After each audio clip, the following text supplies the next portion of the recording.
of all, good evening everyone here. Thank you so much for inviting me. First of all, I want to, for people who have not read the book or don't know about my son's cancer, I'll give you a bit of a lowdown on what happened in 2014. My son was at that time 3 years, 10 months, and he was diagnosed with a condition called Wilms tumor. It's a very rare case of kidney cancer. It happens to a very small percentage of kids worldwide. And my son happened to be part of the unfortunate percentage of kids. This discovery of this cancer, the first very bizarre symptoms were over a very usual brunch at a 5-star restaurant in Mumbai when we had come back from a New Year trip in January.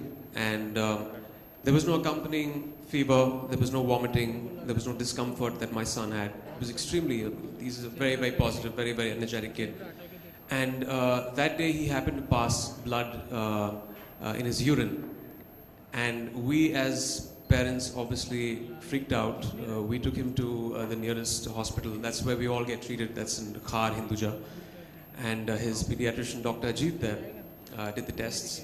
And we found a 9-centimeter tumor that was growing on top of his left kidney. And, for any parent, and I'll speak for ourselves, for me and my wife, when we heard the news, it's like the ground beneath our feet had been ripped off. Cancer, the perception of cancer for a layperson like me, and I consider myself as a layperson because with education, with even staying in Mumbai, you've heard of people get cancer, but you don't actually go to the depths of it unless you have someone close to you diagnosed with the disease. My perception of cancer was this monster that is going to take my son's life. Because of a lot of things, maybe the way it's been projected in the media, maybe the way, just the general vibe of what cancer has done worldwide. It has overtaken heart disease over the past decade. It's very prevalent in our country, in rural and because of urbanization in most of the places. And you're constantly hearing about deaths related to cancer. And that was my, prime fear at that point of time, that this is going to take my son's life. The perception changed when I started informing myself, when I started reading up a lot about cancer and demystifying a lot of things about this dreaded disease. I realized that 70 to almost 95%, in my son's case, the prognosis is extremely good. Wilms tumor has one of the best prognosis as far as cancer goes. It's highly treatable, and that was very heartening for me to know. But there was a revelation that happened over the course of 2 months after reading. So I had an agonizing 2 months. And, but still, it really took the life out of us when we heard the news. There's no way of encompassing that in words or trying to explain what a parent goes through. It's worse than being confronted with your own mortality, hearing that your 3-year-old son has got cancer. And our lives have changed ever since. We've started living a very new kind of normal. You make peace with the cancer in a way. It's this factor in the house. It's there in conversations that wasn't there. You can't wish it away. And your perception changes, and then you have to fight the good fight against this disease and make sure you don't let it get the better of you or your family. And that's exactly what we did. Yeah, Emraan, and I think I just read through the book, and you have constantly mentioned a positive message there. I mean, Superman... we use the analogy of superheroes in the book. So I think, do you wish that in some ways the media should, or the general public, should have more positive news coming out? Because as I always tell my patients, a lot of times, people proudly say that I've got an angioplasty done at a 7-star hospital. But nobody says that I've got cancer treated at an XYZ place. So do you think that kind of positive news should come out? More people I just wish positive news sold as much as bad news did. That's the unfortunate part. But yes, I mean, there's also projections in the media that bring about positive effects of cancer, but there's no running away from the fact that it is the major killer worldwide today. So there is this dread that, there is this underlying feeling that what if. And another reason is when you have something like a diabetes or a heart, you deal with it. You have terms that you are constantly have been thrown towards you, which is 5 years survival.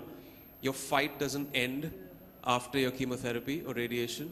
It is another psychological problem you go through for 5 years. We're still dealing with it. My son is on 2.5 years now, which is he's out of the red right now.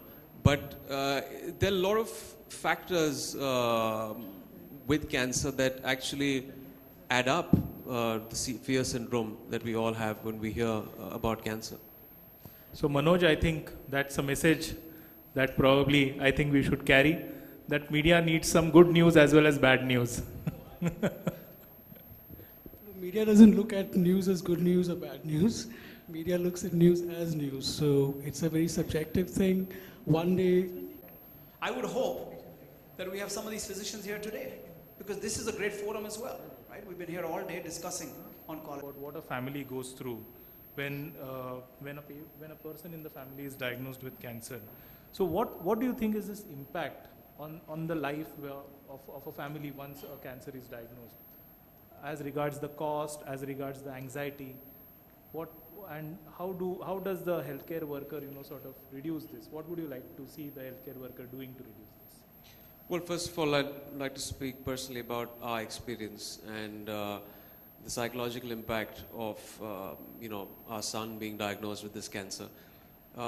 First and foremost, as parents, you go through a variety of emotions, ranging from anger, guilt, sadness. Guilt because, at that age, you're making most of the choices for your kid, and you feel that maybe it's something that you did wrong, maybe you fed the kid something wrong, there was something wrong with the nutrition, and that has a very, very deep psychological impact, that had a deep impact on us. When we heard the news, obviously it was the worst part, and post that, every day was like a new hurdle. There was post that the surgery, which we had, which was the 4 longest hours of our lives, having the tumor removed, and we lost the kidney also, because that's generally how you deal with a case where it is 9 centimeters. And post that, there was the pathology report coming in, which took us, which took 5 to 7 days, which is again the 5 longest days of my life, because then, there's the favorable histology, there's the staging, which was all very new to us. Thankfully, he was on a second stage, which made the treatment and the prognosis much better. Post that, we flew our son to Canada, to Toronto, to Sick Kids. It's one of the top pediatric hospitals. And there was one of the main reasons that we did this is because we were trying to attend, apart from the physical aspect and the medical intervention, there's a psychological impact that all this has on us as a family unit and on our son. And we didn't want him to change in any way. That emotionally scars a kid. It definitely has emotionally scarred us. Kids can't talk about it. But that's something that we, I guess, lack in our country, is the dealing with the psychological aspect of cancer. Talking about it, parents talking about it, trying to make the kid understand what the issue at hand is, because it's extremely complex. When my son was flown in, obviously there was great care in Hinduja, and he got the best treatment there. But there was still, because of the surgery, there was a psychological impact. And when he went there, his blood pressure shot up in the hospital in Canada. And they were equipped in dealing with that psychological aspect and calming him down. Ditto for us, because we also had someone to speak to through the entire incident. Another psychological impact was, we used to have nightmares. I came back to Bombay. I didn't get sleep. I was working here. I came back from my shoot after a month from there. I left my wife and my son when he was being treated there. And I used to get all of 1 hour of sleep in the night. And it was hell for me. But that's something that I guess every parent has to deal with. And eventually, I don't even know if I need counseling after this. So I really need, I feel that India needs more units in hospitals. I think they are starting that right now. It's in the infancy. They have a field abroad which is psychosocial oncology, which deals with, attending to the counseling sessions for parents and for, even for youngsters. So it has had a deep psychological impact, something that I fully don't understand yet. I don't know the psychological impact that it's had. And as far as the cost goes, of course, my family could deal with it, but there is this huge problem, surmounting problem that you see in real India, in rural India. Because I've got so much of fan mail on Twitter and on my mail after the book was written, that generally the cases are, there's a late diagnosis, there's no awareness there, there's illiteracy, they don't understand what cancer is, there's social stigmas there. And when they find the cancer, it is so expensive that it's untreatable, and they can't do it at that income group. But now I believe there's metronomics, which has started off in India, which is again making it extremely approachable. A few hundred rupees for a treatment in an entire month, which is a paradigm shift, and I think it's really set the standard for India and the costing here. But yeah, costing is again a key issue for that income group, which needs to be attended to. Yeah, definitely. I think psychological impact is something that we often discount as doctors. I mean, as doctors, we tend to concentrate on the disease. We tend to concentrate on curing the patient physically. So holistic care is something that is required, and taking inspiration from what TMH has. TMH does have a good apparatus as far as support is concerned, setting up cancer care groups, and that is what we have replicated in Fortis Mulund. Dr. Badwe sir, do you think we should have more of these counselors take up these messages? When they take up ads, for example, now we are seeing, I'm sorry for being blunt, but pan masala, which is supposed to be as dangerous as... Everybody takes upon himself to endorse a pan masala. He's definitely being very ignorant. When you face the situation firsthand, you realize that these are the things that you cannot touch, let alone be a role model and promote them on TV and in other media. And, as an actor, you do have a social responsibility, but where does the ignorance, how do you kind of correct that? Because till my son didn't have cancer, I didn't realize most of the hurdles that I had to cross in that situation.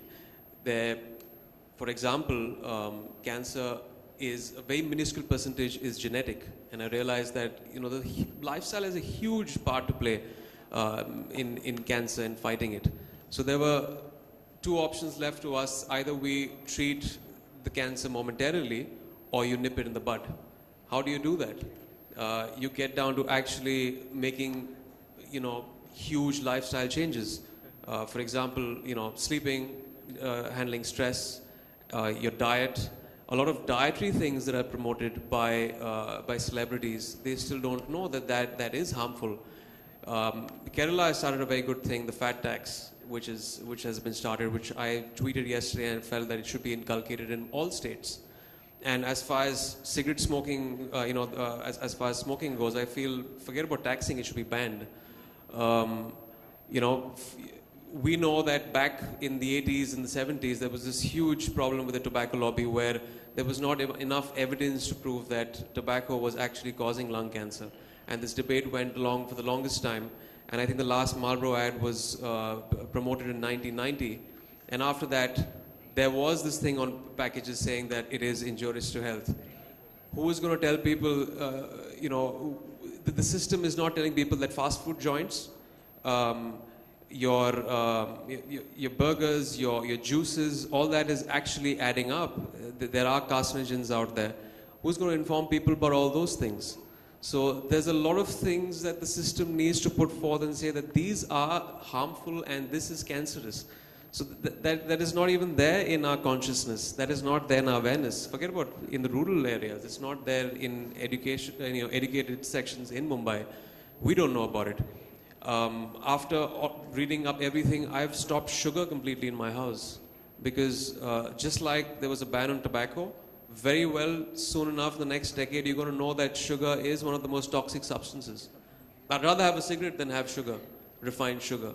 So these things need to come out in public domain and people need to know about it, which people unfortunately don't know and celebrities don't know. That's why they go ahead and probably promote a pop soda. I won't do that because I know what it does to the body. I know firsthand from my son's experience and after reading about all of this. So that's really heartening to hear that. Talking about sugar, last year I had one symposium on sugar symposium for 3 hours. And that was a really revelation that how sugar is talked. 10 years down the line, how do you see India? Well, first of all, I wish and hope there are more pediatric facilities here, because as far as when we had researched when my son was being treated, there's a dearth of pediatric doctors in India. Most of the kids are being treated by adult oncologists.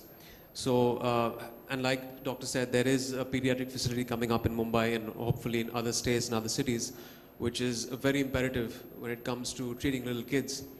And of course, healthcare systems are burdened. I hope there is some kind of provision made to give satisfactory measures, funding to those patients that come from small towns and to support them. The main cause over there for surmounting expenses, like I've heard, is late diagnosis, which when it reaches that stage, it becomes very hard for them to kind of pay up, and then they eventually drop out of treatment. And one thing that I also realized when I went abroad for the treatment of my son, there isn't much emphasis in the medical world on the lifestyle issues of cancer. Everyone is going down the approach of, you got a problem, pop a pill. We have to make sure we educate people and make them aware on how do you address the causative nature of cancer. Why does it happen in the first place? If it is a lifestyle issue, what can we do in our lives? And we've seen, I've spoken to so many doctors in Mumbai. Kids are pouring in the last 2 decades, in the last decade. What are we doing? What has drastically gone wrong with the water we drink, with the food we eat, with the radiation levels? What is going wrong, and how do we address that? And the system needs to address that. So these are the things that have to be addressed by the medical world, so that at least you don't allow it to happen in the first place. Let's eradicate cancer and nip it in the bud. Instead of course, treatment options are very, very important, but let's make sure you at least bring in that awareness. Then, of course, if people know that smoking a cigarette will give them cancer and they choose to do it, then they're puffing the life away. But at least as far as kids go, there's the choice you make for them. So it's very important for parents also to kind of be educated, and for the government to do that. Avinash sir, I think we'll have this response regarding the vision. I think as Rajan said, if the federal support and the government support increases, I'm sure the infrastructure for this will definitely grow. Current 1.3% GDP has to go to at least 2 or 3. Then I'm sure all this will probably be better. But I think more, I feel is what is important for is that there should be more awareness in the public about understanding a cancer and living with it and fighting against it. I think today people should realize